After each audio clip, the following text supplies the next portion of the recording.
Hello everyone, कल हमने बात की थी वीबीटी की और वीबीटी के एग्जाम्पल देख रहे थे। एग्जाम्पल में 7 नंबर पर पहुंचे थे, तो वहां से स्टार्ट करते हैं। Scandium H2O 6 time +3। Scandium is in +3 oxidation state क्योंकि H2O न्यूट्रल लिगेंड है और कोऑर्डिनेशन नंबर 6 है, यानी कि ऑक्टाहेड्रल कॉम्प्लेक्स होगा। स्क्रैंडियम की इलेक्ट्रॉन कॉन्फ़िगरेशन देखें तो argon 3d1 4s2 4p0 4d0। स्क्रैंडियम +3 यानी कि 3 इलेक्ट्रॉन रिमूव कर देंगे वैलेंस सेल में से, तो वैलेंस सेल यहां पर ये है, तो इसमें 2 है, इसमें 1, टोटल 3 ही है, सभी रिमूव हो जाएंगे।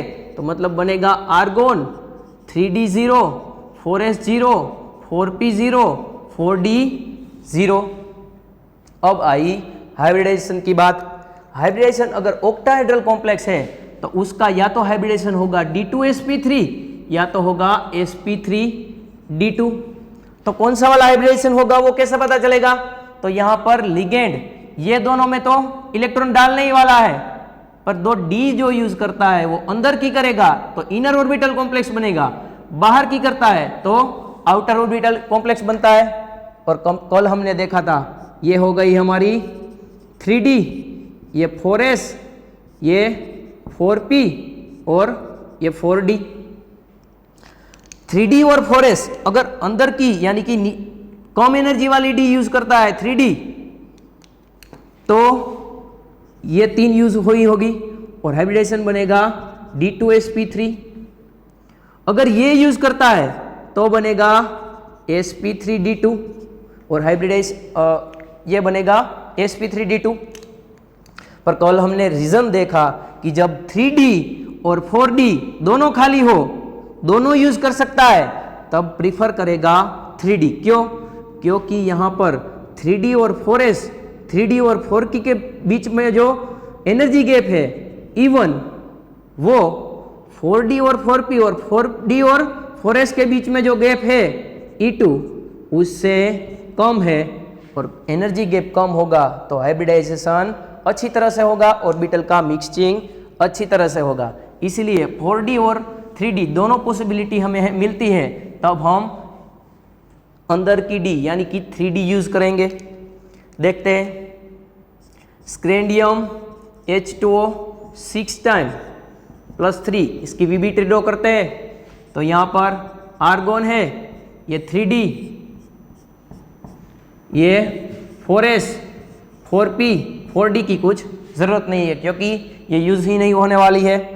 H2 आएंगे लिगेंड की और मेटल की ऑर्बिटल में इलेक्ट्रॉन डोनेट करेंगे। एक H2O आ गया, H2O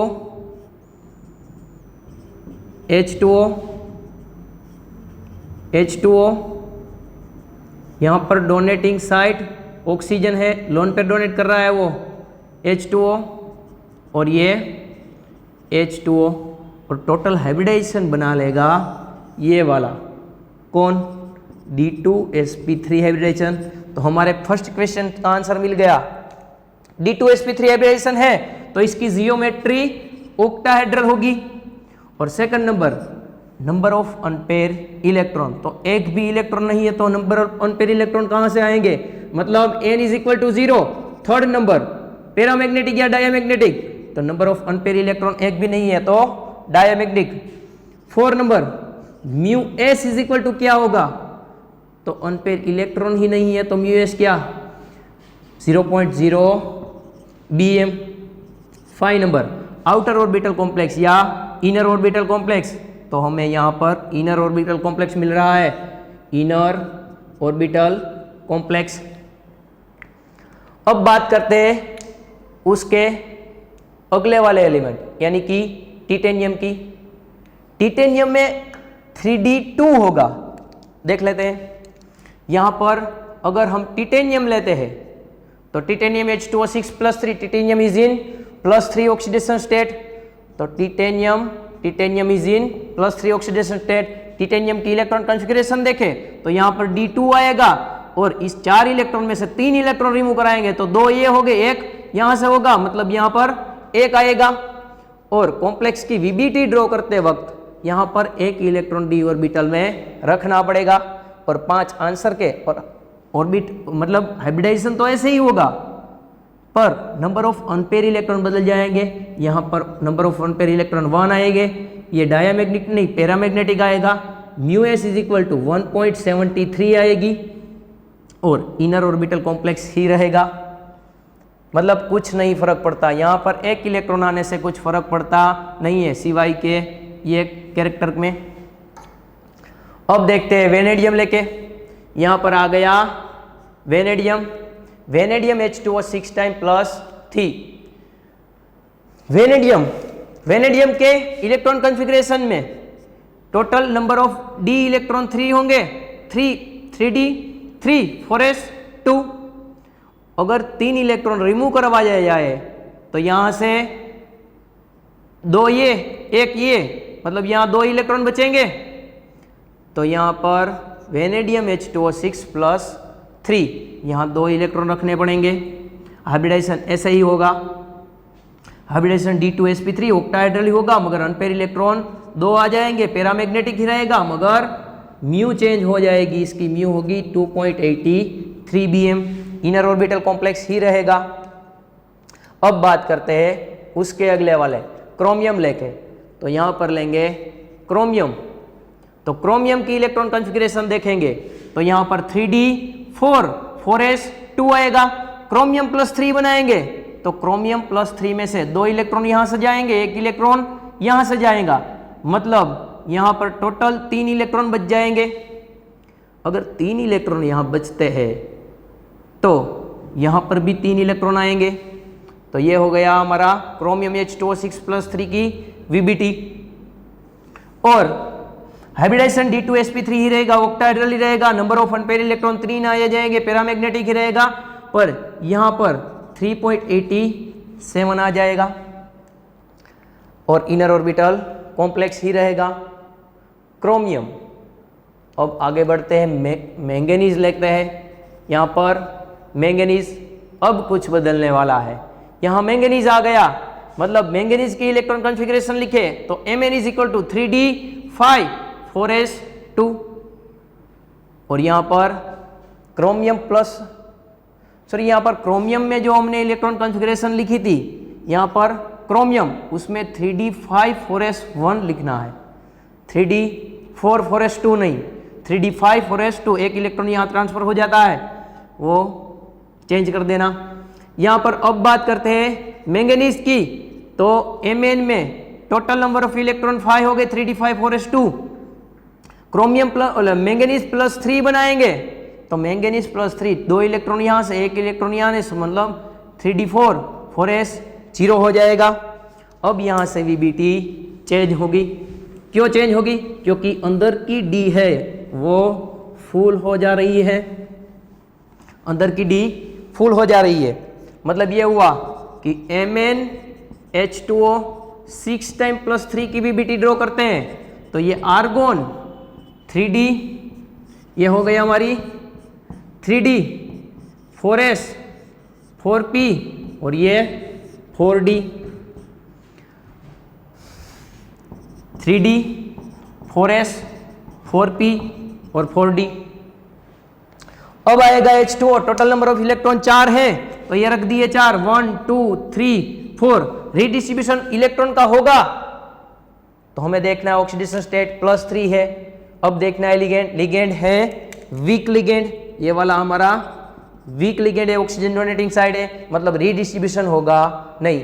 अब लिगेंड को हाइब्रिडाइजेशन करना है तो यहाँ पर 2 ऑर्बिटल उसे नहीं मिलेगी तो वो वीक लिगेंड है, इसलिए बाहर चला जाएगा। अगर स्ट्रॉन्ग होता, अगर स्ट्रॉन्ग लिगेंड होता तो ये इलेक्ट्रॉन को यहाँ पर ट्रांसफर कर देता और ये 2d 1s 3p यूज कर लेता, पर यहाँ पर हमारे पास वीक लिगेंड है तो वीक लिगेंड बाहर की D यूज कर लेगा, H2O H2O H2O H2O और ये 2 हो गया H2O। इसका मतलब है हाइब्रिडाइजेशन हो गया, हाइब्रिडाइजेशन हो गया sp3d2, ये फर्स्ट आंसर आ गया। सेकंड आंसर की बात करें तो number of unpaired electron is equal to total number of unpaired electron 4 है। 5 नंबर ऑफ इलेक्ट्रॉन 4, तो ये पैरामैग्नेटिक होगा। 6 नंबर अगर पैरामैग्नेटिक है और 4 अनपेयर इलेक्ट्रॉन है तो mu S is equal to 4.89 BM होगी।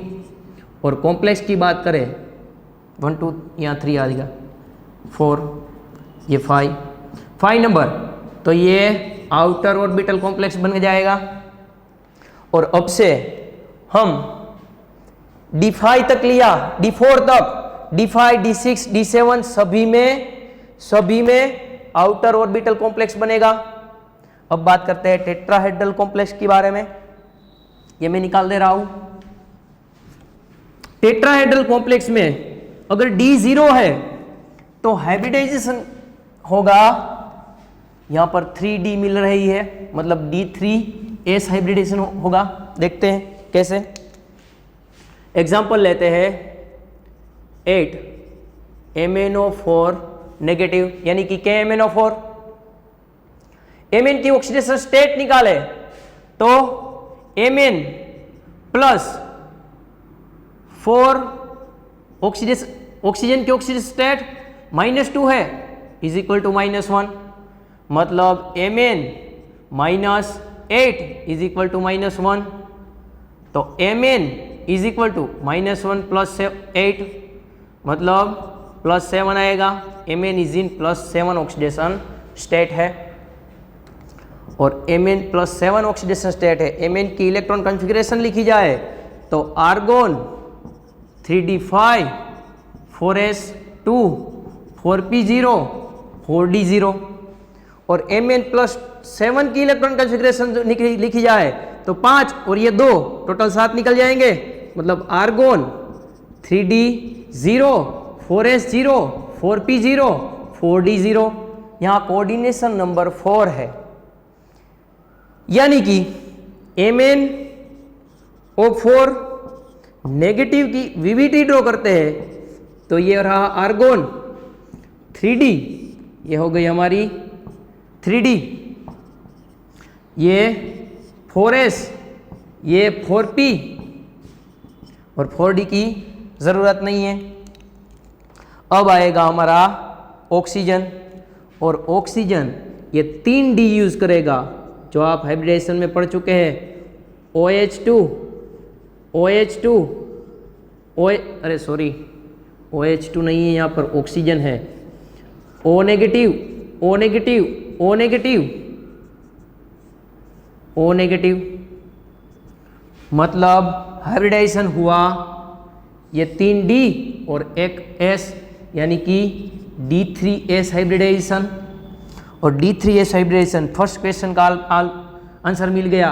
अगर D3S हाइब्रिडाइजेशन है तो इसका शेप या जियोमेट्री टेट्राहेड्रल होगी। Second number of unpaired electron है ही नहीं, मतलब N इज इक्वल टू 0 हो जाएगा। Third diamagnetic. Fourth mu is equal to 0.0 BM, और outer orbital inner orbital tetrahedral के लिए नहीं होता, वो सिर्फ ऑक्टाहेड्रल के लिए ही होता है, यानी कि D0 इलेक्ट्रॉन कॉन्फ़िगरेशन है और कोऑर्डिनेशन नंबर 4 है तो उसका सभी का हाइब्रिडाइजेशन आएगा D3S।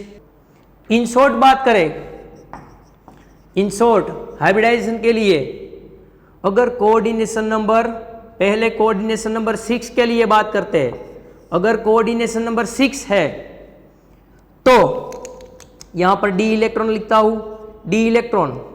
अगर D1 इलेक्ट्रॉन कॉन्फ़िगरेशन है तो हाइब्रिडाइजेशन क्या होगा, तो ये देखो, ये हो गई हमारी 3D, ये 4s, ध्यान से समझना, 4s, ये 4p और ये 4d।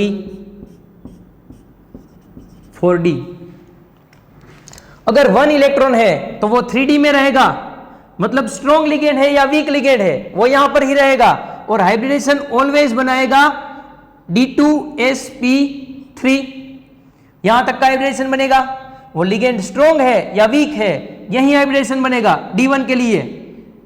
D2 के लिए स्ट्रॉन्ग है या वीक है, ऐसे ही इलेक्ट्रॉन कॉन्फ़िगरेशन आएगी और हाइब्रिडाइजेशन D2sp3 ही होगा। अगर थर्ड इलेक्ट्रॉन आता है तो फिर भी इलेक्ट्रॉन कॉन्फ़िगरेशन वीक लिगेंड है या स्ट्रॉन्ग लिगेंड है, ऐसे ही रहेगी, कुछ चेंज नहीं होगा। मतलब इसमें रिडिस्ट्रीब्यूशन होता ही नहीं है। D1, D2, D3 के लिए रिडिस्ट्रीब्यूशन स्ट्रॉन्ग वीक लिगेंड की जरूरत ही नहीं है। कोई भी लिगेंड आएगा हाइब्रिडाइजेशन D2sp3 ही बनेगा, इनर ऑर्बिटल कॉम्प्लेक्स ही बनेगा। मतलब ये लिख सकते हैं कि D1 to D3 any ligand है, हाइब्रिडाइजेशन ऑलवेज D2sp3 ही बनेगा, इनर ऑर्बिटल कॉम्प्लेक्स ही बनेगा। अब बात करते हैं D4 के लिए। अगर D4 में देखा जाए, एक और ड्रॉ कर लेता हूं, ये 4s 4p और ये 4d।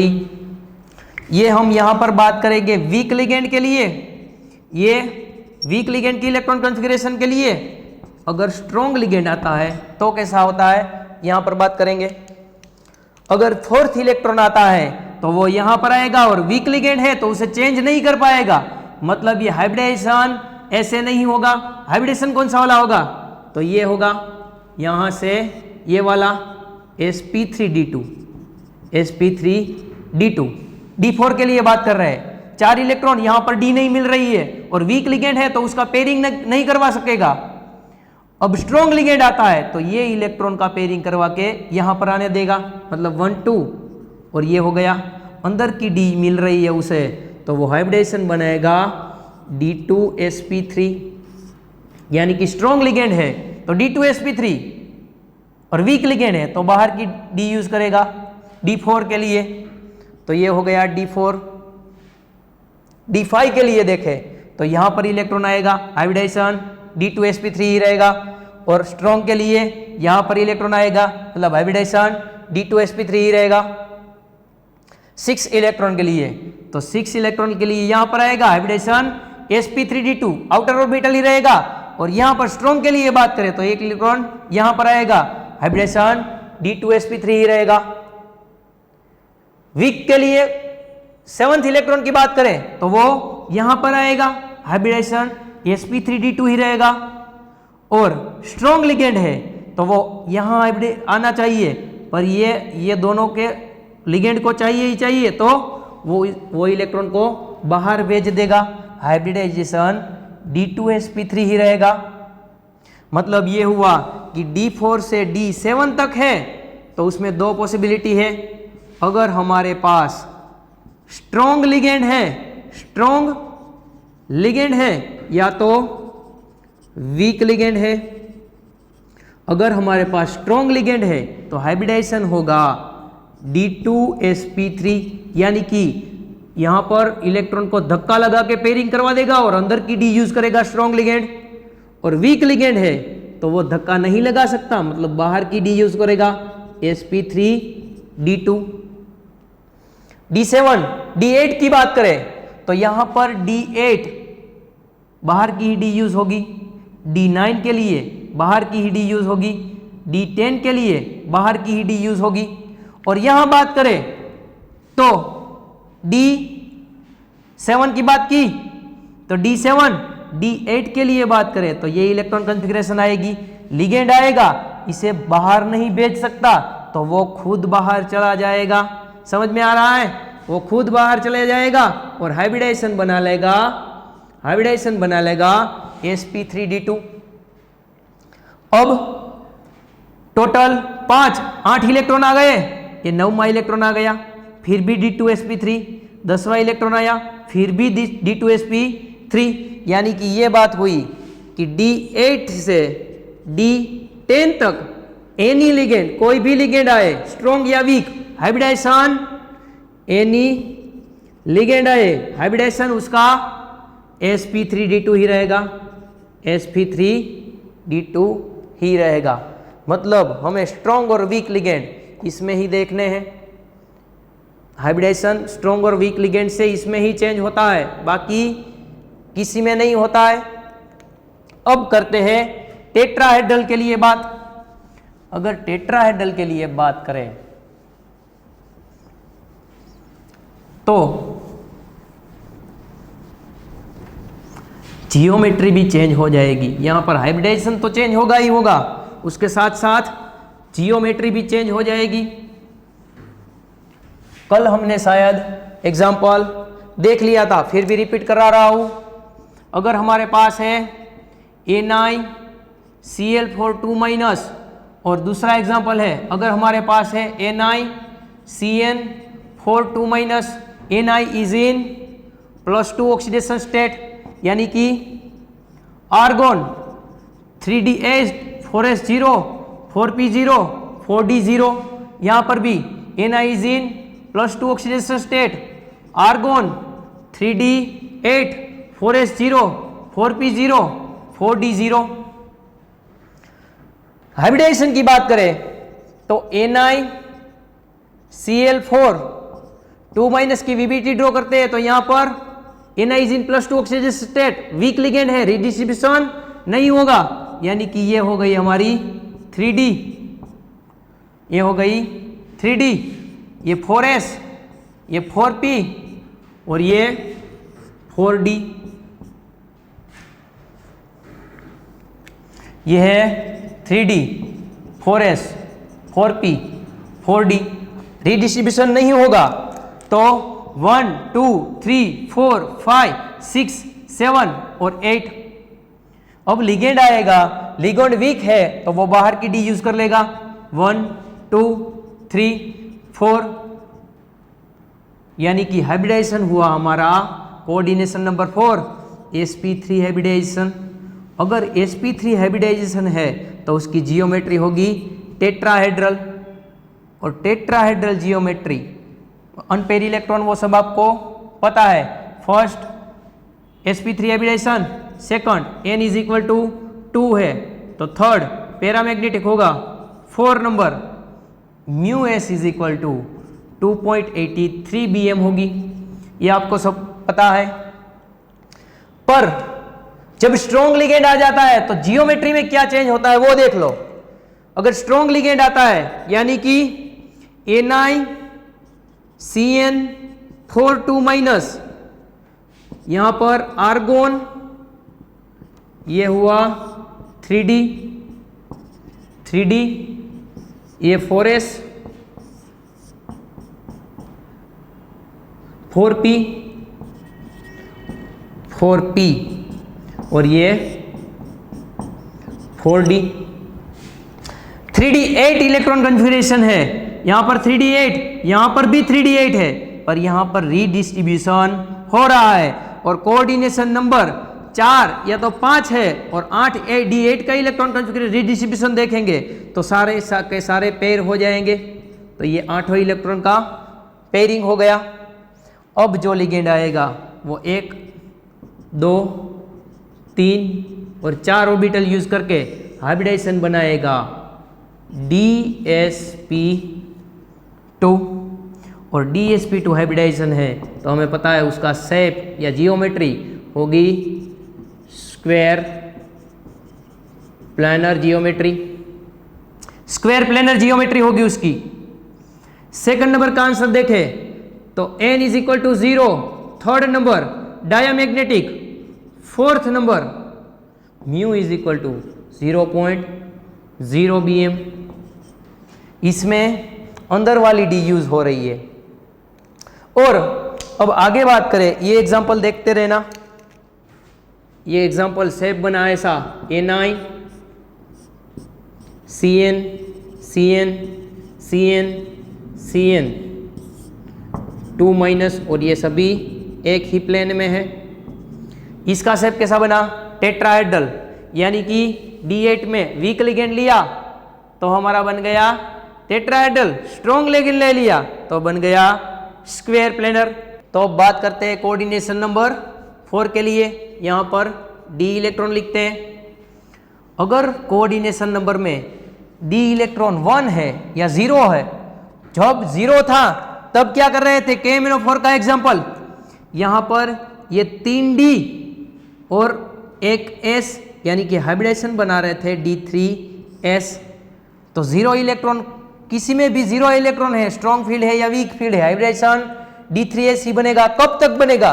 तो एक इलेक्ट्रॉन आएगा फिर भी D3s रहेगा, 2 इलेक्ट्रॉन दोनों में आएंगे फिर भी D3s रहेगा, मगर 3 इलेक्ट्रॉन आते हैं तो हाइब्रिडेशन बदल जाएगा, क्योंकि यहाँ पर 3 इलेक्ट्रॉन आएंगे, अब 3D यूज नहीं कर सकते, यहाँ पर भी 3rd इलेक्ट्रॉन आ जाएगा, 3D नहीं यूज कर सकते। मतलब ये हुआ कि 2 इलेक्ट्रॉन तक D3s हाइब्रिडेशन ही रहेगा। तो D0 से D2 तक एनी लिगेंड है, कोई भी लिगेंड है, हाइब्रिडेशन हमारा D3s ही रहेगा और उसकी जियोमेट्री टेट्राहेड्रल होगी। D3s हाइब्रिडेशन के लिए टेट्राहेड्रल जियोमेट्री होती है। और अब 3rd इलेक्ट्रॉन आएगा तो यहां पर आएगा और इसमें भी यहां पर ही आएगा, मतलब हाइब्रिडेशन में D3s नहीं कर सकते क्योंकि यहां पर 2 ही D है, तो हाइब्रिडेशन होगा sp3, हाइब्रिडेशन होगा sp3। कहां तक हाइब्रिडेशन sp3 हो सकता है? D3 से शुरू किया है, अब डालते हैं इलेक्ट्रॉन, ये 1 4 sp3 रहेगा, यहां पर यहां आएगा 4 sp3 रहेगा, ये 5 sp3 रहेगा, यहां पर आया 5 sp3, कुछ नहीं फर्क पड़ने वाला। अगर यहां पर आता है इलेक्ट्रॉन 6 sp3 रहेगा, यहां पर आता है 6 sp3 ही रहेगा। अब आ जाता है 7th इलेक्ट्रॉन, तो 7 इलेक्ट्रॉन यहां पर sp3 ही रहेगा और यहां पर इलेक्ट्रॉन आएगा तो मोस्टली sp3 ही रहेगा, पर कभी एक आध केस में ऐसा होगा कि ये D यूज होगी, ये होगी और DsP2 हाइब्रिडेशन आ जाएगा, DsP2 हाइब्रिडेशन। और ये एग्जांपल मैं आपको बता दूंगा। मतलब ये हुआ कि D3 से D7 तक एनी लिगेंड आता है तो sp3 हाइब्रिडेशन ही आएगा और टेट्राहेड्रल जियोमेट्री एक्सेप्ट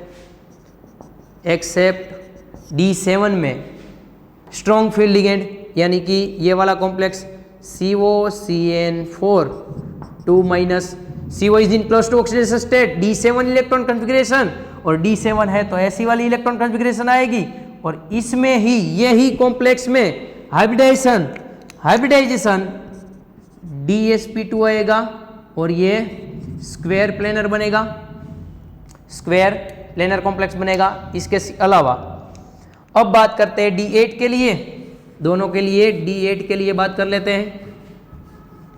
तो ये देखो D8 इलेक्ट्रॉन, तो यहां पर टोटल 7 आ गया और ये 8, फिर भी ये क्या बनेगा? sp3। 9वां इलेक्ट्रॉन आता है फिर भी sp3, 10वां इलेक्ट्रॉन आता है फिर भी sp3, यानी कि ये D8 से D10 तक sp3 ही बनता है वीक लिगेंड के साथ। मगर ये देखो इसमें 8 इलेक्ट्रॉन आता है तो यहां पर इलेक्ट्रॉन आएगा, अब ये sp3 नहीं बनेगा, अब ये DsP2 बनेगा, DsP2। अगर इसमें 9वां इलेक्ट्रॉन आता है तो वो आएगा यहां, या तो स्ट्रॉन्ग लिगेंड उसे ट्रांसफर कर देगा नेक्स्ट D में, यानी कि हाइब्रिडाइजेशन DsP2 बनेगा या तो sp2D बनेगा, दोनों पॉसिबिलिटी है। अगर ये इलेक्ट्रॉन बाहर चला जाता है तो DsP2 बनेगा, अगर अंदर ही रहता है तो sp2D बनेगा। मतलब ये हुआ कि D8 इलेक्ट्रॉन कॉन्फ़िगरेशन है, D8 इलेक्ट्रॉन वो स्ट्रॉन्ग लिगेंड के साथ DsP2 हाइब्रिडेशन देगी। D9 इलेक्ट्रॉन कॉन्फ़िगरेशन है, वो स्ट्रॉन्ग लिगेंड के साथ DsP2 या तो sp2D हाइब्रिडेशन देगी। तो मैं ऐसा लिख सकता हूं कि D8 एंड D9 के लिए अगर हमारे पास वीक लिगेंड है तो हमारा हाइब्रिडेशन टेट्राहेड्रल होगा और उसकी हाइब्रिडेशन sp3 होगा और उसकी जियोमेट्री टेट्राहेड्रल होगी। अगर हमारे पास स्ट्रॉन्ग लिगेंड है तो हमारा हाइब्रिडेशन sp2D या तो DsP2 होगा और उसकी जियोमेट्री स्क्वायर प्लेनर होगी। Square planar, sp for square planar. और D10 इलेक्ट्रॉन कॉन्फ़िगरेशन आती है तो इसमें भी D10 ले लो, sp3 होगा, और इसमें भी D10 ले लो, इसमें भी D10 ले लो, हाइब्रिडाइजेशन sp3 ही होगा। यानी कि D10 इलेक्ट्रॉन कॉन्फ़िगरेशन के लिए एनी लिगेंड आ जाए, एनी लिगेंड आ जाए, हमारा हाइब्रिडाइजेशन sp3 ही होगा और उसकी जियोमेट्री टेट्राहेड्रल ही होगी। अब कुछ इंपॉर्टेंट एग्जाम्पल देखते हैं। फॉर एग्जाम्पल कॉम्प्लेक्स दिया गया है NiPPH3 2 times Cl2, okay, NiPPH3 2 times Cl2। इसके लिए हमें हाइब्रिडेशन निकालना है, तो इसमें दो लिगेंड है जो स्ट्रॉन्ग है, दो लिगेंड है वो है वीक लिगेंड। अगर यहां पर 4 लिगेंड स्ट्रॉन्ग होते, 2 वीक होते, तो हम बोल देते कि ये स्ट्रॉन्ग फील्ड है। Na की ऑक्सीडेशन स्टेट +2 है, Na is in +2 oxidation state, D8 electron configuration, और यहां पर 2 इलेक्ट्रॉन ये है, 2 लिगेंड ये है, 2 लिगेंड ये है, तो हम ये बता नहीं सकते कि ये स्ट्रॉन्ग फील्ड है या वीक फील्ड। पर मैं आपको बता दे रहा हूं और ये आपको याद रखना है कि ये इसमें वीक फील्ड डोमिनेंट है, स्ट्रॉन्ग फील्ड नहीं, यानी कि इसमें रीडिस्ट्रीब्यूशन आपको नहीं करना है और ये कॉम्प्लेक्स आपको याद रखना है। तो Na+2 की इलेक्ट्रॉन कॉन्फ़िगरेशन लिखे तो ये हो गया हमारा argon 3d8 4s0 4p0 4d0, और इसकी VBT बनानी है तो NiPPH3 2 times Cl2 आर्गोन, ये हो गई 3d, ये 3d, ये 4s, ये 4p और ये 4d। 3d8 है यानी कि ये हुआ, और रीडिस्ट्रीब्यूशन नहीं होगा क्योंकि वीक फील्ड डोमिनेंट है। तो 1 2 3 4 5 6 7 और 8 ये IMP है, सभी कॉम्प्लेक्स जो करा रहा वो। तो अब लिगेंड आएगा, 4 लिगेंड आने वाले हैं, तो 4 लिगेंड का हाइब्रिडाइजेशन होगा 1 2 3 4, यानी कि इसका हाइब्रिडाइजेशन होगा sp3।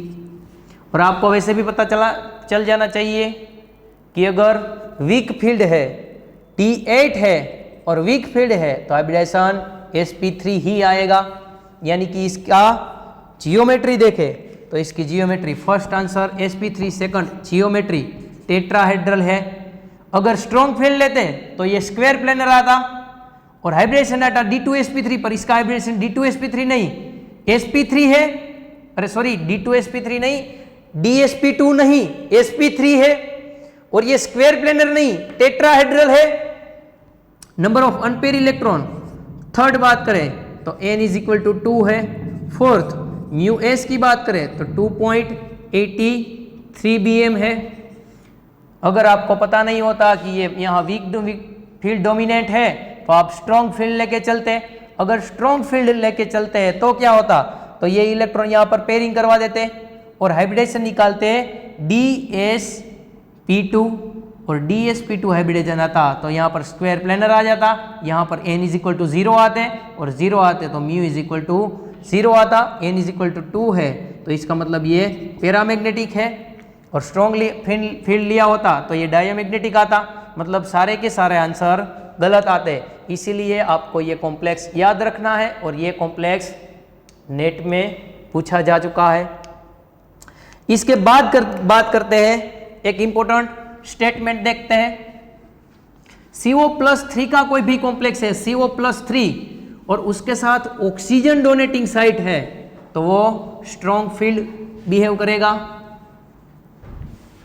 मतलब यहां लिख सकते हैं oxygen donating site behave as a strong ligand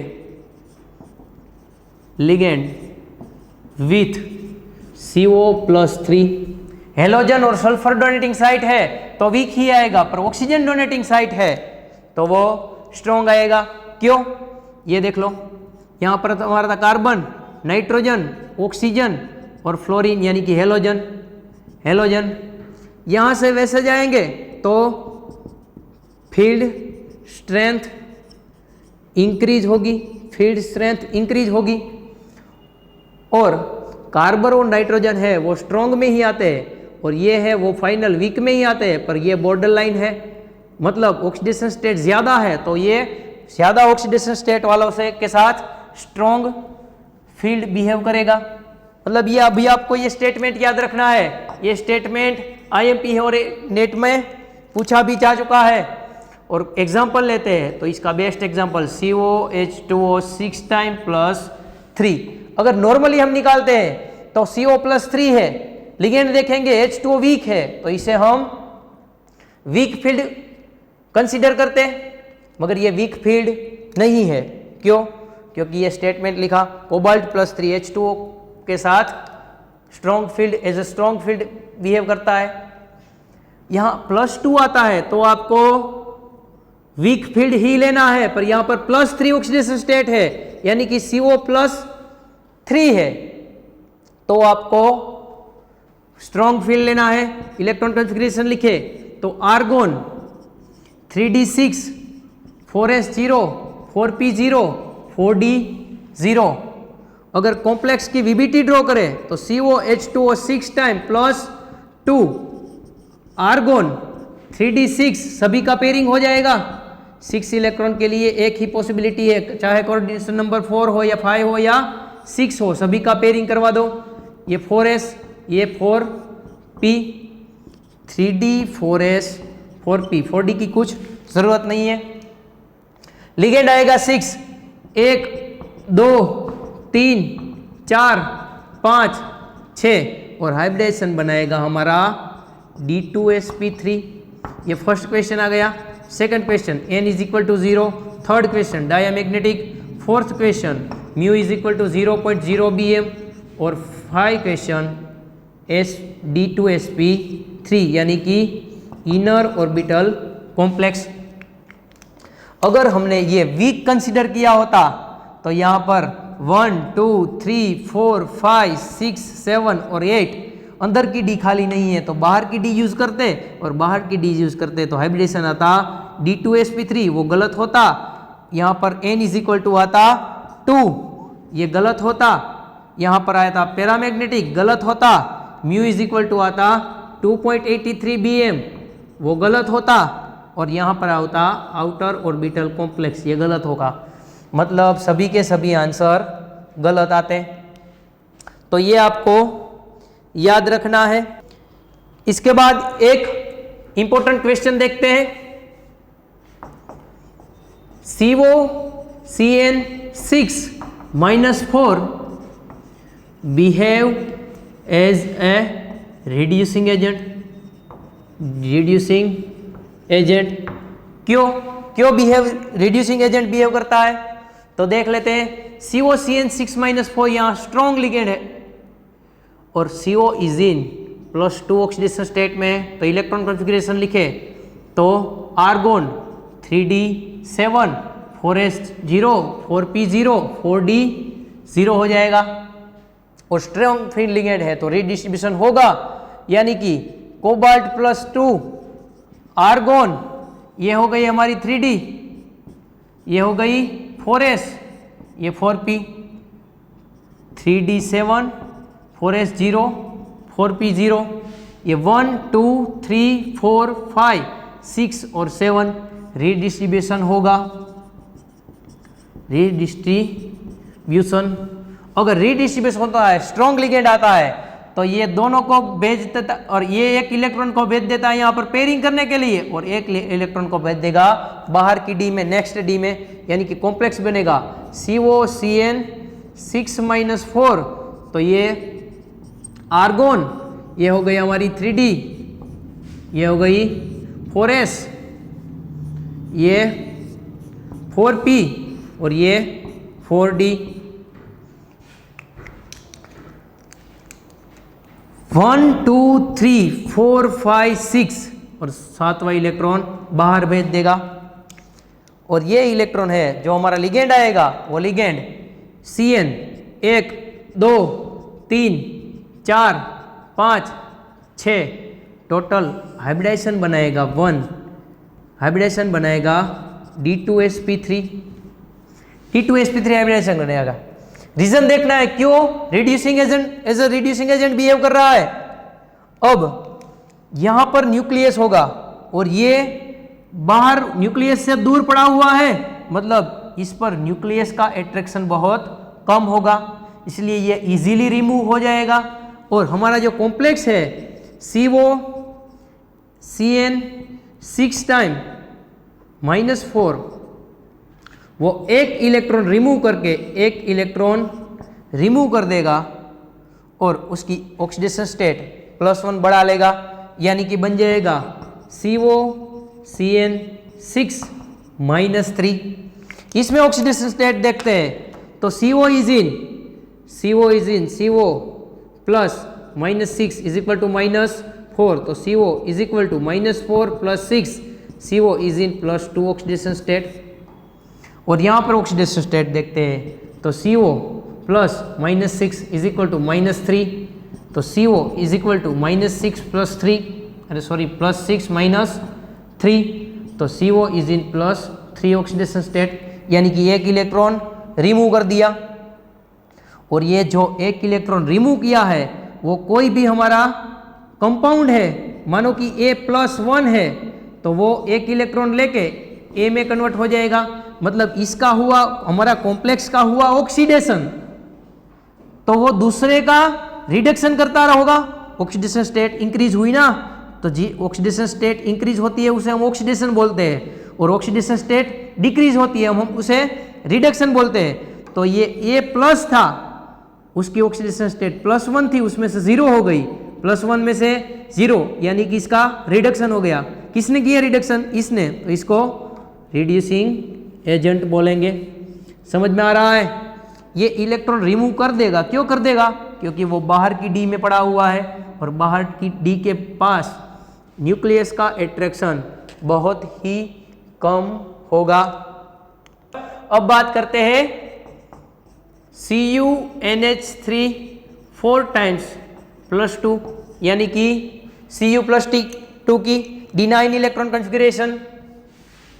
और ये कॉम्प्लेक्स Cu+2 का है, NH3 स्ट्रॉन्ग लिगेंड है, यानी कि रीडिस्ट्रीब्यूशन करके D9 इलेक्ट्रॉन कॉन्फ़िगरेशन है, कोऑर्डिनेशन नंबर 4 है, तो एक इलेक्ट्रॉन को बाहर भेज देगा। इलेक्ट्रॉन कॉन्फ़िगरेशन लिखे तो argon 3D9 4s0 4p0 4d0।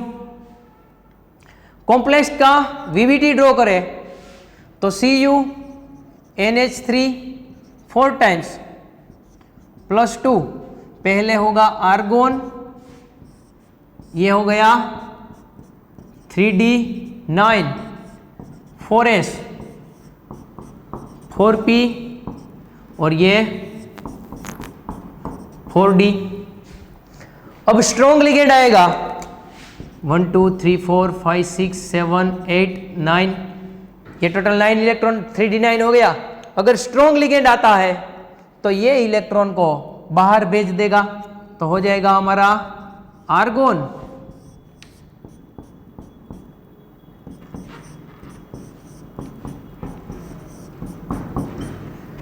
तो ये 8 का पेयरिंग हो गया और ये इलेक्ट्रॉन भाग चला गया बाहर। क्यों? क्योंकि NH3 स्ट्रॉन्ग लिगेंड था और स्ट्रॉन्ग लिगेंड है, तो अब ये जगह खाली हो गई, उसमें 4 NH3 आ जाएंगे, 1 2 3 4 और हाइब्रिडाइजेशन बनेगा DSP2। और अगला वाला जो कॉम्प्लेक्स पड़ा वैसे ही ये इसमें भी बाहर एक इलेक्ट्रॉन आ रहा है, मतलब इसके पास भी न्यूक्लियस का अट्रैक्शन बहुत कम होगा, तो ये भी इजीली रिमूव हो सकता है, ये भी दूसरों का रिडक्शन कर सकता है। मगर ये कॉम्प्लेक्स है वो किसी का रिडक्शन नहीं करता है, यानी कि लिख सकते हैं CuNH3 4 time +2 not behave as a reducing agent पर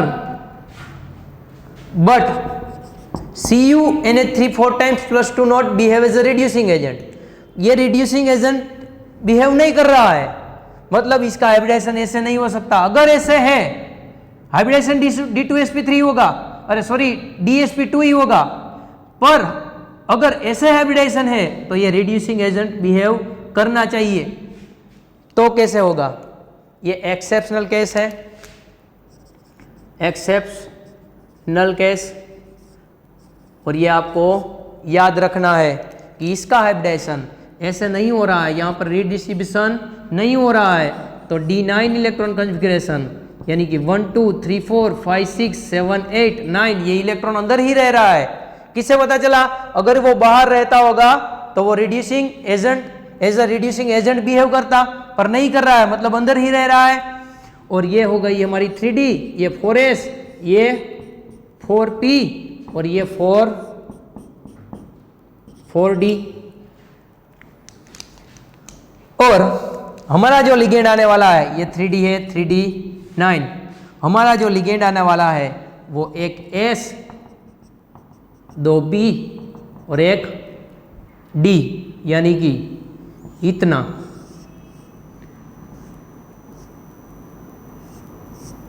इतनी ऑर्बिटल यूज करके हाइब्रिडाइजेशन बना रहा है sp2d। sp2d फर्स्ट क्वेश्चन, और इसका जियोमेट्री होगा स्क्वायर प्लेनर। अनपेयर इलेक्ट्रॉन की बात करें तो second n is equal to 1 आएगा। थर्ड क्वेश्चन 1 है तो paramagnetic. Fourth question μs is equal to 1.733 bm। ये क्वेश्चन आपको याद रखना है। इसका हाइब्रिडाइजेशन dsp2 नहीं है, इसका हाइब्रिडाइजेशन sp2d है।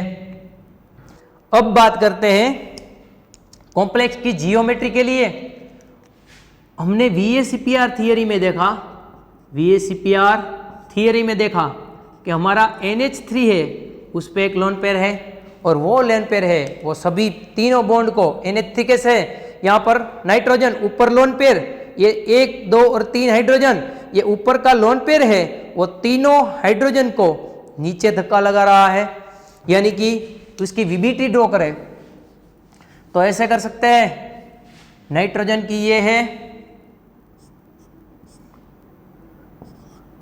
नाइट्रोजन, ये होगी हीलियम, ये 1s फुल 2s और ये 2p। ये 2 इलेक्ट्रॉन यहाँ पर हो गए, एक और एक, 3 अनपेयर इलेक्ट्रॉन है। 3 अनपेयर इलेक्ट्रॉन के साथ हमारा हाइड्रोजन 1 इलेक्ट्रॉन डोनेट करके हाइड्रोजन हाइड्रोजन हाइड्रोजन ये टोटल बना लेगा sp3 हाइब्रिडाइजेशन। इसका मतलब ये हुआ इसका sp3 हाइब्रिडाइजेशन है। और इसका शेप ड्रॉ करें, अगर कोई टेट्राहेड्रल मॉलिक्यूल है, टेट्राहेड्रल, तो यहाँ पर ये सेंट्रल एटम होगा और 3-4 सराउंडिंग एटम हो गए B B B B। अगर ये परफेक्ट टेट्राहेड्रल है तो ये होगा 109.5 डिग्री, यानी कि 49 डिग्री। अगर परफेक्ट टेट्राहेड्रल है पर हमारा NH3 है, उसमें एक ऊपर लोन पेयर है और ये 3 रहे हाइड्रोजन, और अगर ये परफेक्ट टेट्राहेड्रल NH3 है तो उसका एंगल होगा 109.5 डिग्री, पर यहाँ पर ये एंगल है वो अराउंड 107 डिग्री आ रहा है।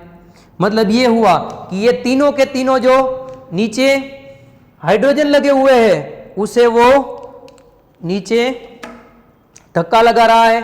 ये देखो ऐसे नाइट्रोजन होगा, अगर परफेक्ट टेट्राहेड्रल है तो परफेक्ट टेट्राहेड्रल में सभी एंगल हो गए वो 109.5 के हो गए, पर यहाँ पर ये लोन पेयर है और ये तीनों बॉन्ड को ये lone pair bond pair lone pair bond pair lone pair bond pair repulsion हो रहा है, यानी कि ये तीनों बॉन्ड ऐसे अंदर आ जा रहे हैं, और ये एंगल बीच का कम हो जाता है, यानी कि 107 डिग्री। और बॉन्ड एंगल कम हो जाता है क्योंकि इसके रिपल्जन के लिए, क्यों, यहाँ पर लोन पेयर बॉन्ड पेयर लग रहा है, यहाँ पर भी लोन पेयर बॉन्ड पेयर, और यहाँ पर भी ये lone pair bond pair repulsion लग रहा है। वैसे ही हम कॉम्प्लेक्स में देखें, फॉर एग्जांपल देख लो, Zn(x4) 2 minus Zn is in +2 oxidation state, electron configuration लिखे तो argon 3d10, 4s 0, 4p 0, 4d 0। VBT draw करें Zn(x4) -2 की, तो ये होगी argon 3d10, 4s 4p 4d। ये है हमारी 3d, 4s 4p 4d, और 3d में 10 इलेक्ट्रॉन पड़े हुए हैं, टोटल 10 इलेक्ट्रॉन, यानी कि 5 पेयर। और जो हेलोजन आता है हमारा, वो हेलोजन यहाँ पर आ रहा है, ये sp एक ही नहीं होती भाई, 3 होती है। ये हो गई हमारी 4p, और ये 3p और एक s मिला के हाइब्रिडाइजेशन बन रहा है sp3 टेट्राहेड्रल। यहाँ पर लोन पेयर आ रहा था, तो यहाँ पर रिपल्जन होके इसका शेप डिस्टोर्टेड हो जा रहा था। तो यहाँ पर देखो टोटल, यहाँ पर तो एक लोन पेयर था, यहाँ पर तो टोटल 5 लोन पेयर है, यानी कि ऐसे होगा जिंक, ये x और ये x x x, और टोटल 5 लोन पेयर हो गया आसपास।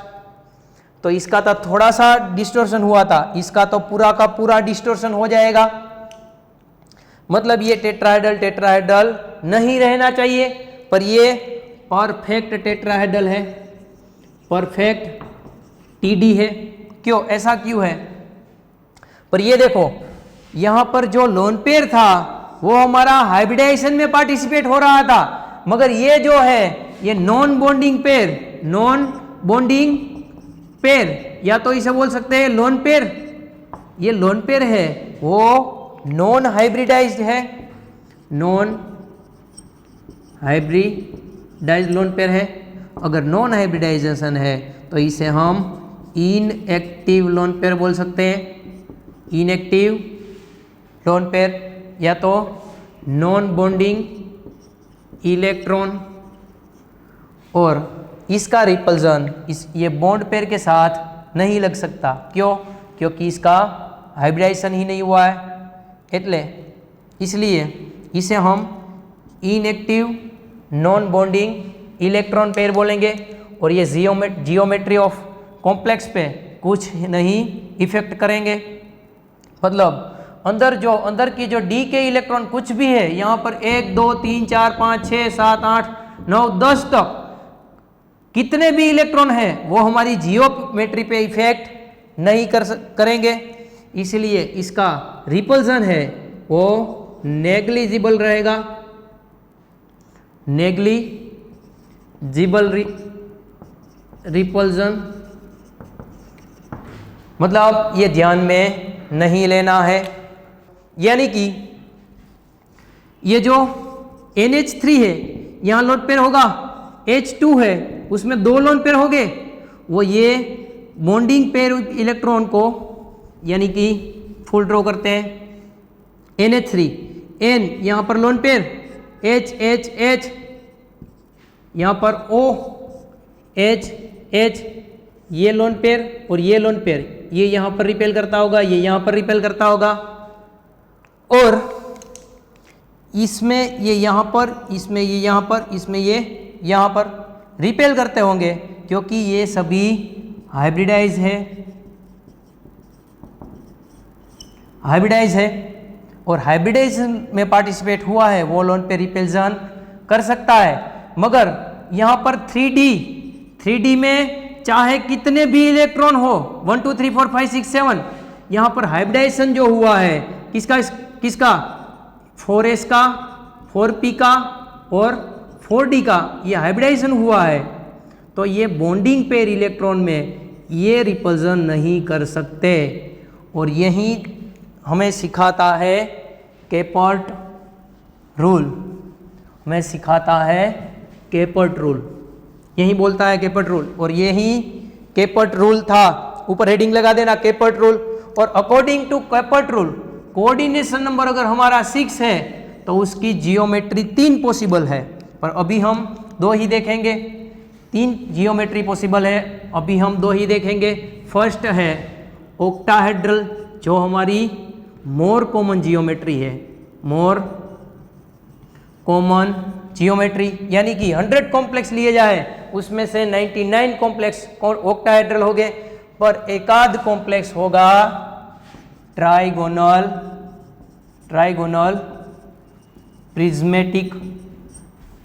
प्रिज्मेटिक, और कुछ कॉम्प्लेक्स ऐसे होंगे जो होंगे हेक्सागोनल प्लेनर, उसकी बाद में बात करेंगे। और अभी देख लेते हैं ऑक्टाहेड्रल कैसा होता है, आपको पता ही है, बीच में मेटल है और ये हो गया हमारा लिगेंड सभी, और ये स्क्वायर प्लेनर बन गया, ये स्क्वायर प्लेनर, और ये ऊपर पिरामिड एक नीचे पिरामिड। ये एंगल देखेंगे तो 90 डिग्री होगा, इसे अल्फा बोल देता हूँ, और ये एंगल देखें तो ये भी 90 डिग्री होगा, इसे बीटा बोल देता हूँ। यहाँ पर अल्फा इज इक्वल टू होगा बीटा। पर ट्राइगोनल प्रिज्मेटिक में देखें तो ये 3 लिगेंड, 1 2 3, इसे मैं यहाँ से पैक कर दूं और यहाँ पर ये तीनों को पैक कर दूं, ऐसे ये ट्राइंगल जो बन रहा है उसे थोड़ा सा पैक कर दूं, और ये ट्राइंगल जो बन रहा है उसे थोड़ा सा पैक कर दूं, तो जो जियोमेट्री बनेगी उसे हम बोलेंगे ट्राइगोनल प्रिज्मेटिक। यानी कि ये रहा मेटल हमारा, ये मेटल लिगेंड और ये लिगेंड। 2 प्रिज्म है, 2 ट्राइगोनल प्रिज्म है, और सामने रखे हुए हैं यहां पर उसकी, देखो ये एक ट्राइगोनल प्रिज्म हो गया, ये दूसरा ट्राइगोनल प्रिज्म हो गया, इसे हम बोलेंगे ट्राइगोनल प्रिज्मेटिक। और ये लेस कॉमन है, ये लेस कॉमन है, और ये ज़्यादातर देखने को नहीं मिलती है, ज़्यादातर ऑक्टाहेड्रल ही दिखती है। और ऑक्टाहेड्रल में हाइब्रिडाइजेशन की बात करें तो इसका हाइब्रिडाइजेशन होगा D2sp3 या तो sp3d2, ये दोनों हाइब्रिडेशन हमने देख लिए। इसके अलावा p3d3 हाइब्रिडेशन भी ऑक्टाहेड्रल का हो सकता है, वो हमने अभी तक बात नहीं की है। और ट्राइगोनल प्रिज्मेटिक की बात करें तो इसका हाइब्रिडेशन हो सकता है sd5, या तो हाइब्रिडेशन होगा pd5, या तो हाइब्रिडेशन होगा spd4, या तो हाइब्रिडेशन होगा p3d3। पर ये बहुत ही रेयर केस में दिखता है, इसलिए यहाँ पर लिखना हो तो लिखो और नहीं लिखना हो तो नहीं लिखो। अरे लिखना ही है, पर यहाँ पर लिखना है ये रेयरली दिखता है, ज़्यादातर ये 3 में से ही होते हैं। और ऑक्टाहेड्रल कॉम्प्लेक्स कब बनेगा, कौन सी ऑर्बिटल यहाँ पर यूज हुई है, वो सब कुछ आपको पता है, मगर ट्राइगोनल प्रिज्मेटिक के बारे में आप ज़्यादा नहीं जानते, तो अब जान लेते हैं कब बनता है, सब कंडीशन जान लेते हैं according to Kepert rule. केपर्ट rule ने 1 से 9 तक कोऑर्डिनेशन नंबर की जियोमेट्री डिफाइन की थी। ट्राइगोनल प्रिज्मेटिक शेप कब बनेगा, तो उसकी 2 पॉसिबिलिटी है। दो फैक्टर डिपेंड करता है, एक तो डी इलेक्ट्रॉन पे डिपेंड करता है, और एक दूसरा है क्रिस्टल है उसका रेडियस रेशियो। डी इलेक्ट्रॉन में क्या है, तो डी इलेक्ट्रॉन में देखना पड़ेगा कि यहां पर हाइड्रेशन कौन कौन सा होगा, sd5, या तो pd5, या तो spd4। यानी कि एक बात देखो, यहाँ पर डी फाई यानी कि सभी डी खाली, यहाँ पर सभी डी खाली होनी चाहिए और यहाँ पर 4 डी खाली होनी चाहिए, यानी कि 1 इलेक्ट्रॉन है तब तक चलेगा। तो ट्राइगोनल प्रिज्मेटिक जियोमेट्री कब बनेगी? तो ट्राइगोनल प्रिज्मेटिक जियोमेट्री तब बनेगी जब पूरी डी खाली होनी चाहिए, यानी कि D0 या तो D1 इलेक्ट्रॉनिक कॉन्फ़िगरेशन विथ बल्कि ऑर्गेनिक लिगेंड होने चाहिए, और बल्कि ऑर्गेनिक लिगेंड में होगा हमारा CH3। इसलिए उसके एग्जाम्पल जितने आएंगे उसमें ये कॉमन होगा, ये मेटल होगी और CH3 6 टाइम ऊपर प्लस और माइनस या तो न्यूट्रल चार्ज होगा। और इसके एग्जाम्पल देख ले तो ये रहे उसके एग्जाम्पल, MO CH3 6 टाइम, ये है ट्राइगोनल प्रिज्मेटिक, यहां पर लिख देना ट्राइगोनल प्रिज्मेटिक, और यहां पर है ऑक्टाहेड्रल। ऑक्टाहेड्रल कब बनेगा? ट्राइगोनल प्रिज्मेटिक कब बनेगा? तो MO CH3 6 टाइम या तो RE CH3 6 time, TA CH3 6 time -1, और लास्ट एग्जांपल बात करते हैं सेडार CH3 6 टाइम -2। ये हो गए इसके एग्जांपल, यानी कि D0 होगा या तो D1 होगा, उसके साथ CH3 लिगेंड होगा। तो ऑक्टाहेड्रल कब बनेगा? तो ऑक्टाहेड्रल ये कंडीशन सेटिस्फाई नहीं होगी तब सभी जगह पर ऑक्टाहेड्रल ही बनेगा।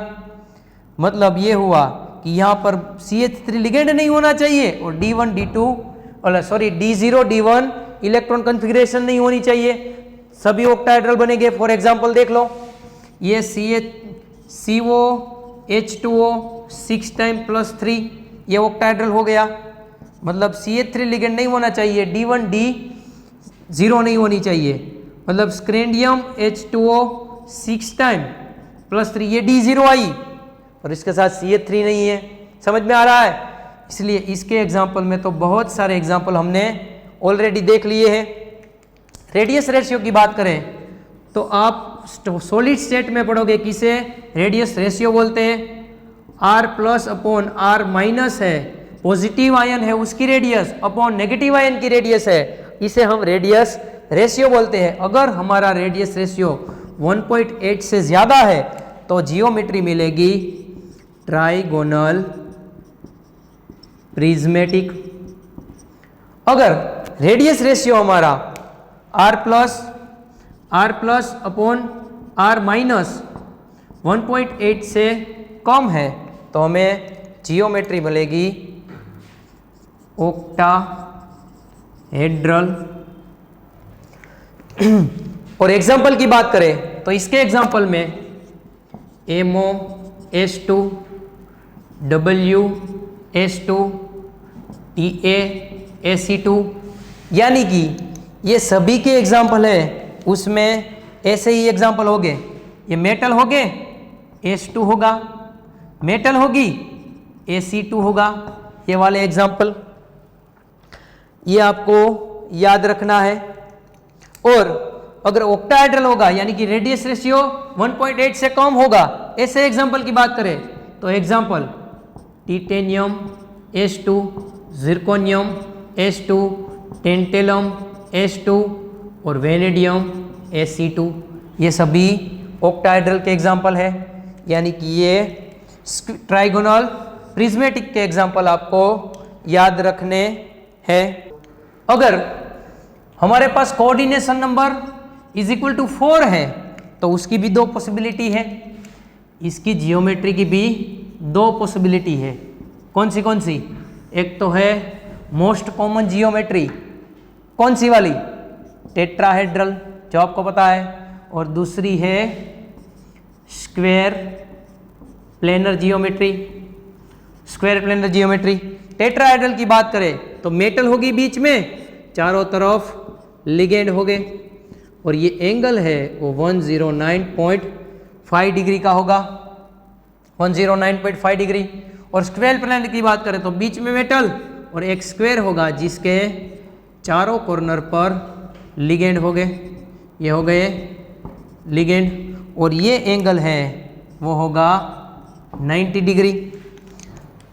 तो यहाँ पर लिगेंड के बीच में एंगल ज्यादा है, मतलब लिगेंड के बीच में रिपल्सन कम होगा, मतलब ये स्टेरिकली मोर स्टेबल होगा, मोर स्टेबल होगी ये जियोमेट्री। और इसमें इलेक्ट्रॉनिक रिपल्सन कम होगा, यानी कि ये इलेक्ट्रॉनिक मोर स्टेबल होगी। हाइब्रिडाइजेशन की बात करें तो इसमें हाइब्रिडाइजेशन sp3 है, या तो अभी ही देखा कौन सा वाला D3s है, या तो sd3 है, या तो pd3 है। ये वाले हाइब्रिडेशन टेट्राहेड्रल में पॉसिबल है। और इसकी बात करें तो इसमें dsp2 हाइब्रिडेशन पॉसिबल है, या तो sp2d हाइब्रिडेशन पॉसिबल है। और इसमें d जो यूज हुई है वो d है dx square dash y square, इसमें कहीं z नहीं यूज हुई है, इसलिए इसे हम z एक्सक्लूजन